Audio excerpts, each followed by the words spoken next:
Periods માં calendar maintain કરવાનું હોય તો કેલેન્ડર મેન્ટેન કરવા માટે આજે તમારે સૌથી પહેલા શું કરવાનું, એ ચોપડો લેવાનો, એ ચોપડા ઉપર તમારું નામ લખવાનું, તમારી ઉંમર લખવાની, તમારી જન્મ તારીખ લખવાની, તમારું બ્લડ ગ્રુપ કયું છે એ લખવાનું, તમારું બ્લડ ગ્રુપ કયું છે એ લખવાનું, પછી તમને કોઈ બીમારી છે તો એ લખવાની, તમે કોઈ દવા લો છો, રેગ્યુલર કોઈ દવા લો છો, તમને કોઈ ડોક્ટર દવા આપી છે તો એ લખવાની.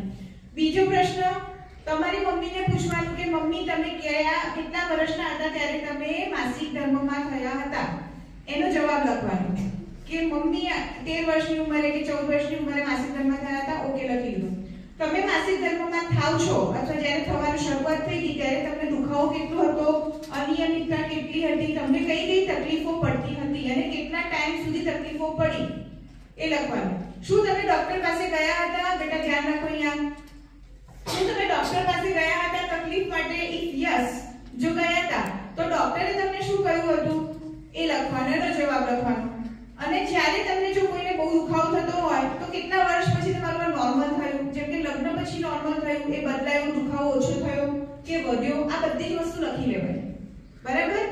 હવે બીજી વસ્તુ શું, તો તમે ક્યારે પીરિયડ્સમાં થયા, જેમ કે આ માર્ચ મહિનો છે તો માર્ચ મહિનાની 5મી તારીખ તમારી તારીખ છે કે હું આ પીરિયડમાં થઉં છું, તો 5મી તારીખ પહેલા તમને 2 દિવસ 3 દિવસ 4 દિવસ પહેલા, અઠવાડિયા પહેલા કોઈ પેટમાં દુખાવો થયો તો, કોઈ એના અણસાર હતા, કોઈ સિમ્પટમ્સ હતા, જેમ કંઈ પણ, જેમ કે સફેદ પાણી પડવું અને એ વખતે તમને થોડો દુખાવો થયો, તો એવું કંઈ થયું હતું, પેટમાં થોડો દુખાવો થયો તો પછી એ મટી ગયો અને 2-4 દિવસ પછી હું પીરિયડ્સમાં ગઈ તો લખવાનું. 5મી તારીખે હું પીરિયડમાં થઈ તો મને કેટલો બ્લડ ફ્લો હતો, કેટલું લોહી આવ્યું હતું, વધારે ઓછું એ લખવાનું. પછી બીજા દિવસે જેમ કે 6ઠી તારીખ આવી તો 6ઠી તારીખે મારું પીરિયડ્સમાં થઈ તો ત્યારે લોહી વધારે આવ્યું કે ઓછું આવ્યું, ઓકે, બ્લીડિંગ કેટલું રહ્યું એ જોવાનું, એ લખવાનું. પછી ત્રીજા દિવસે શું થયું, ચોથા દિવસે શું થયું, અચ્છા ત્રીજા દિવસે બંધ થઈ ગયું કે 5મા દિવસે બ્લીડિંગ બંધ થયું એ લખવાનું. તો તમારે 5મા દિવસે ટોટલ બ્લીડિંગ બંધ થયું, મારી પીરિયડ્સની સાયકલ આજે પૂરી થઈ. એના જેમ કે 4 દિવસ પછી તમને વ્હાઇટ ડિસ્ચાર્જ થયો તો એ વ્હાઇટ ડિસ્ચાર્જ કેવો હતો, નોર્મલ હતો, જે એની અંદર કોઈ બદબુ આવતી હતી, શું એની અંદર તમને કોઈ બળતરા થતી હતી, આવા કોઈ સિમ્પટમ્સ હતા, ખંજવાળ આવતી હતી, આવું બધું કે થતું હોય તો લખવાનું. આને શું કહેવાય, તમારું પીરિયડ ટ્રેકર, કેલેન્ડર મેન્ટેન કરવું. હવે બીજા મહિને સેમ વસ્તુ તમારે કરવાની, દર મહિને લખવાની.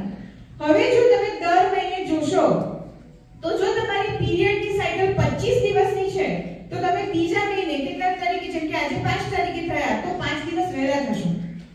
બરાબર? જો 28 દિવસની છે તો 3 દિવસ વહેલા થશો, 2 દિવસ વહેલા થશો. એની અંદર 1 કે 2 દિવસ વહેલા કે મોડા થાવ, જેમ કે હું દર મહિને 5 દિવસ વહેલા થઈ જાઉં છું, એની જગ્યાએ 7 દિવસ વહેલા થઈ અથવા 3 દિવસ વહેલા થઈ તો એ ચાલે, એ 2 દિવસનું વેરિએશન નોર્મલ છે. પરંતુ તમે કોઈક મહિને 7 દિવસ મોડા થયા, કોઈ મહિને 7 દિવસ વહેલા થયા, કોઈ મહિને તમારે એ આખો મહિનો સ્કીપ થઈ ગયો, કોઈ મહિને બહુ જ બ્લડ આવ્યું, કોઈ મહિને બહુ જ ઓછું બ્લડ આવ્યું, તો આ બધી વસ્તુ શું છે, તો તમારે ડોક્ટરની સલાહ લેવાની, માટે ડોક્ટર પાસે જવાનું. હવે જો તમને વારે વારે સફેદ પાણી પડતું હોય, ખંજવાળ આવતી હોય, બળતરા થતી હોય, દુર્ગંધ આવતી હોય તો શું કરવાનું, તરત ડોક્ટરને બતાવવાનું. તો ડોક્ટર તમને દવા આપશે, ડોક્ટર તમને ગાઈડ કરશે કે કેમ આ થયું, એ તમને બધા પ્રશ્નો પૂછશે અને ના થાય એના માટે સમજાવશે, જે હું અત્યારે સમજાવીને જઈશ. પણ તમારે ડોક્ટરની મુલાકાત ક્યારે ક્યારે લેવી એ બતાવ્યું. હવે જો તમે કેલેન્ડર મેન્ટેન કરો છો, તમારી પાસે બધા જવાબ લખેલા છે અને તમને કોઈ મેજર પ્રોબ્લેમ થયો ગાયનિક રિલેટેડ તો તમે ડોક્ટર પાસે ગયા તો ડોક્ટર તમને 2 મહિના 3 મહિના 6 મહિના કે 1 વર્ષની આખી હિસ્ટ્રી પૂછશે તો તમારી પાસે લખેલી છે તો સચોટ જવાબ તમે આપ્યો. જો સચોટ જવાબ આપો છો તો ડોક્ટર એનું સચોટ નિદાન કરશે અને તમને સચોટ મેડિસિન આપશે તો એ તમને ઇફેક્ટ કરશે. પણ જો તમે જો અને તો ઉપર જવાબ આપ્યો કે હા કદાચ 28 દિવસે થઈ હતી, કદાચ 25 દિવસે થઈ હતી, હા કદાચ હું આ મહિને નહોતી થઈ, કદાચ મમ્મી ખબર નહીં, મમ્મી કદાચ 14 વર્ષે થયા હતા, કદાચ 18 વર્ષે થયા હતા, નો. તો આ બધી જ વસ્તુના જવાબ તમારી પાસે હોવા જોઈએ.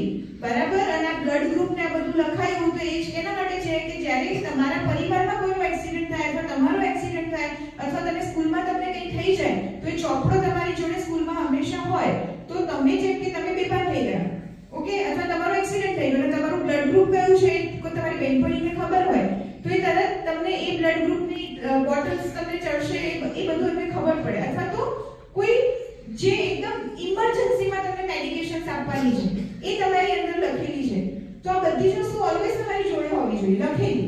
માટે તમારો પર્સનલ એક ચોપડો મેન્ટેન કરવાનો, જેની અંદર આ બધી મેટરની સાથે તમારા પરિવારના સદસ્યોના ફોન નંબર, તમારા ઘરનું એડ્રેસ, તમારી સ્કૂલનું એડ્રેસ, આ બધી વસ્તુઓ અંદર હોવી જોઈએ. સમજ્યા?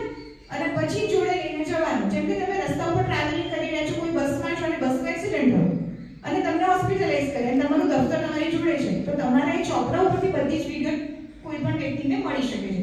આ વસ્તુ તમારે ધ્યાન રાખવાની. કેલેન્ડર મેન્ટેન કરવું આ ખૂબ જ જરૂરી છે. ઓકે.